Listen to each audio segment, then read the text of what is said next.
এই শাকটা চেনেন? হ্যাঁ, অনেকেই চেনেন। এর নাম হচ্ছে পুনর্নবা শাক। প্রচণ্ড উপকারী একটা শাক।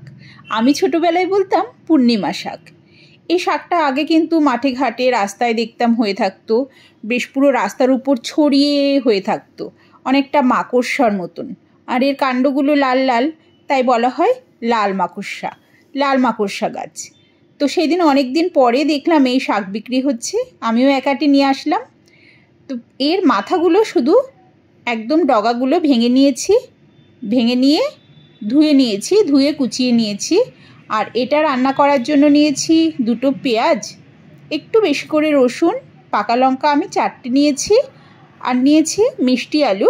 এমনি আলু দিলেও হয়, আর কুচো চিংড়ি দিলে তো এর স্বাদ আরও অনেক গুণে বেড়ে যায়। আমার ঘরে ছিল বিলের সাদা কুচো চিংড়ি, এর স্বাদ কিন্তু অসাধারণ। তো আজকে আমি পুনর্নবা শাক রান্না করব কুচো চিংড়ি মাছ দিয়ে। সরষের তেল দিয়ে দিয়েছি কড়াইতে, একটা শুকনো লঙ্কা আর কালো জিরে ফোড়ন দিয়েছি। এতে দিয়ে দেব এই কুচো চিংড়িগুলো, যেগুলো আমি একবার এনে জাস্ট অল্প ভেজে নিয়েছিলাম, আর এখন এই শাকের সঙ্গে আর একটু ভেজে নেব। লবণ আর হলুদ দিয়ে অল্প একটু ভেজে নিচ্ছি, ভেজে এটা তুলে রাখবো। এবার ওই তেলেই আমি 2টো পেঁয়াজ যে কুচি করে নিয়েছিলাম সে পেঁয়াজ দিয়ে দেব। পেঁয়াজটা ভাজা ভাজা হলে এর মধ্যে দিয়ে দেব কাঁচা লঙ্কা, মানে আমার বাড়িতে পাকা লঙ্কা ছিল, আমি পাকা লঙ্কা আর রসুন কুচি।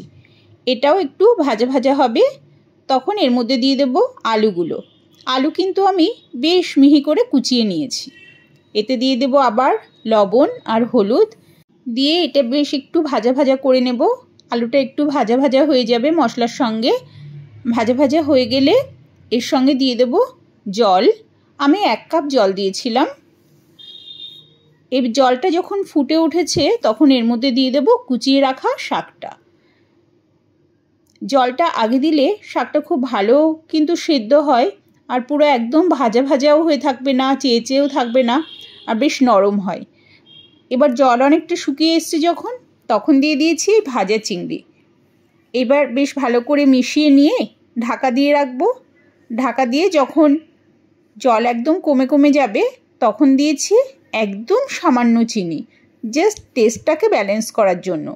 চিনি যদি কারোর অপছন্দ থাকে না দিলেও কিন্তু টেস্টের সেরকম কিছু হেরফের হয় না। এবার জলটা শুকিয়ে এসছে, আমার রান্না হয়ে গেছে কুচো চিংড়ি দিয়ে পুনর্নবা শাক। অসাধারণ টেস্ট, আর সাথে স্বাস্থ্যকরও বটে।